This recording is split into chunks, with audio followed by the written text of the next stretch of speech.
मौलाना अंसार रजा साहब, क्या संघ प्रमुख सही कह रहे हैं?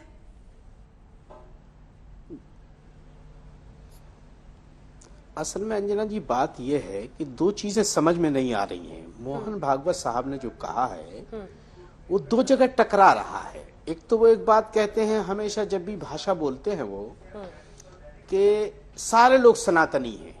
अरे भाई, जब सारे लोग सनातनी हैं तो फिर लव जिहाद का मुद्दा कहां से आया? आपके 4-5 स्टेट के मुख्यमंत्री सिवाय लव जिहाद की बात नहीं करते। दूसरी चीज वो कहते हैं किसी को डरने की जरूरत नहीं है। मोहन भागवत साहब, कौन डर रहा है? किसने आपसे आप आकर के कहा है कि मुसलमान डर रहा है? अब ये नहीं समझ में आ रहा है कि कौन सा डेलीगेशन आपसे जाकर के मिला है और जिसने ये कहा है कि मुसलमान डर रहा है।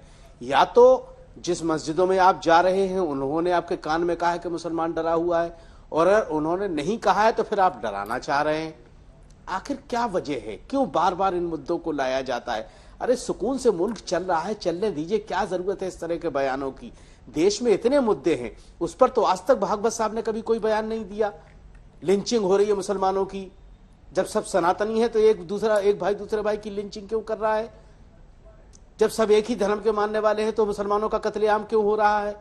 उस पर तो मोहन भागवत साहब कभी नहीं बोलते हैं। जब भी बोलते हैं सबका डीएनए एक है। अरे भाई, जब डीएनए एक है तो मार क्यों रहे हो? कत्लेआम क्यों कर रहे हो? हमारा शोषण क्यों हो रहा है? इस पर तो मिस्टर रजा, आपने मुस्लिम्स के लिंचिंग का जिक्र किया, लेकिन सर तन से जुदा की बात को मानने वाले जिन लोगों ने हिंदुओं का सिर काटा उसका जिक्र नहीं किया, जानबूझकर? नहीं, ऐसा नहीं है। हम उसके भी खिलाफ हैं। वो गलत करते हैं जो लोग ऐसा कर रहे हैं। आप बोले नहीं ना, इसीलिए मैंने सवाल हम उस नारे के बिल्कुल पक्ष में नहीं है। अब निजेश अवस्थी, इस तरह के नारे नहीं लगनी चाहिए। अब निजेश अवस्थी जी, इस तरह के नारे के बिल्कुल वो कह रहे हैं कि जब मुल्क शांति से चल रहा है इस तरह, इस बात से क्या हासिल?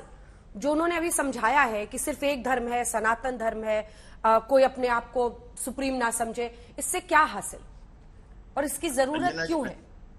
अंजना जी, ये तो बहुत अच्छी बात है कि ये लोग कह रहे हैं कि मुल्क बहुत शांति से चल रहा है। तमाम विपक्षी दल रोज कहते हैं कि मुल्क में ये नहीं हो रहा, ये नहीं हो रहा, मुल्क अर्थव्यवस्था खराब है, यहाँ पर नफरत फैलाई जा रही है, नफरत बहुत ज्यादा भर गई है। ये सारी जितनी भी बातें, उसमें ज्यादा टाइम नहीं लगाऊंगा मैं। ये लोग जो आप लोग भी बहस करते हैं उस विषय पर, वो तो बात यही लोग कहते हैं। आज बहुत अच्छा कहा कि उन्होंने कहा कि मुल्क बहुत शांति से चल रहा है, कहीं कोई किसी तरीके की दिक्कत नहीं है, तो ये तो मान गए। तो जो अब तक ये रोज आरोप लगाते थे वो गलत थे, पहली बात। दूसरी बात ये है कि ये कुछ फैक्चुअल जो एरर हुई हैं वारिस पठान के वक्तव्य में, वो मैं बता दूं कि जिन्ना की 2 नेशन थ्योरी में लगातार आप लोग साथ थे। हैदराबाद का निजाम भी, रजाकर भी पाकिस्तान में मिलना चाहते थे। वो किसी अपनी वजह से नहीं, सरदार पटेल के धमकी की वजह से भारत का हिस्सा रहा आंध्र प्रदेश। हैदराबाद जो रहा वो उसके रहा। ये फैक्चुअल वो है, फैक्ट है, इसके बारे में कहीं किसी तरह की दिक्कत नहीं। जहां आप कहते हैं कि आप हमें कौन होते हैं सर्टिफिकेट देने वाले, तो आप कौन होते हैं सर्टिफिकेट देने वाले? स्वतंत्रता आंदोलन में हमने साथ दिया कि नहीं दिया? आप कौन होते हैं? आप कौन है? एक बात।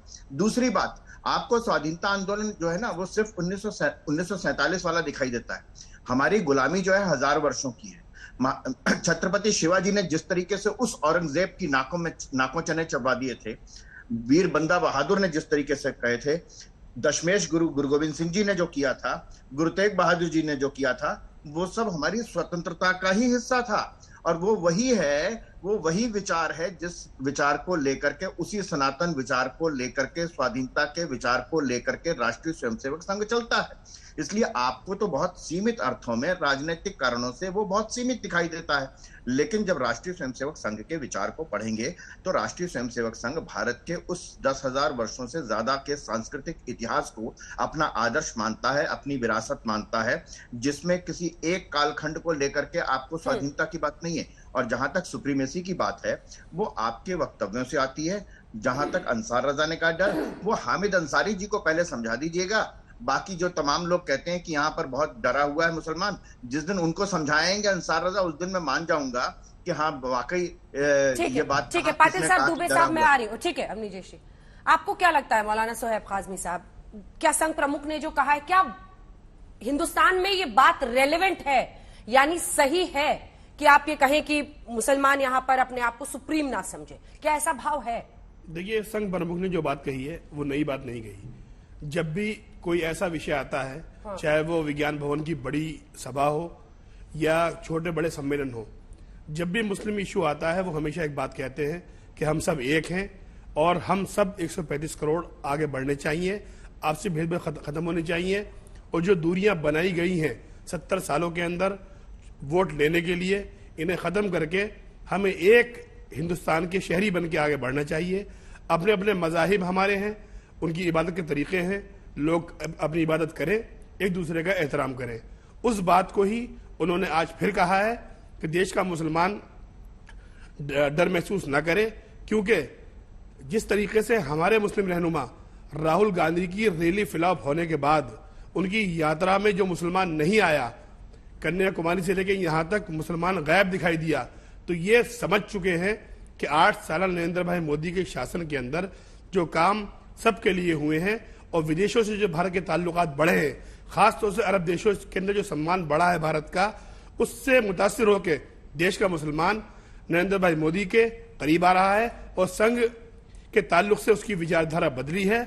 उससे घबराकर आज पूरा का पूरा विपक्ष रात दिन मुसलमानों को डराने में लगा हुआ है। उनकी छोटी बड़ी तंजीमें रात दिन मेहनत कर रही हैं, मगर आम मुसलमान के यहाँ से इन्हें जो जवाब मिल रहा है वो ऐसा जवाब मिल रहा है कि उसको सुन के ये बड़े परेशान हैं।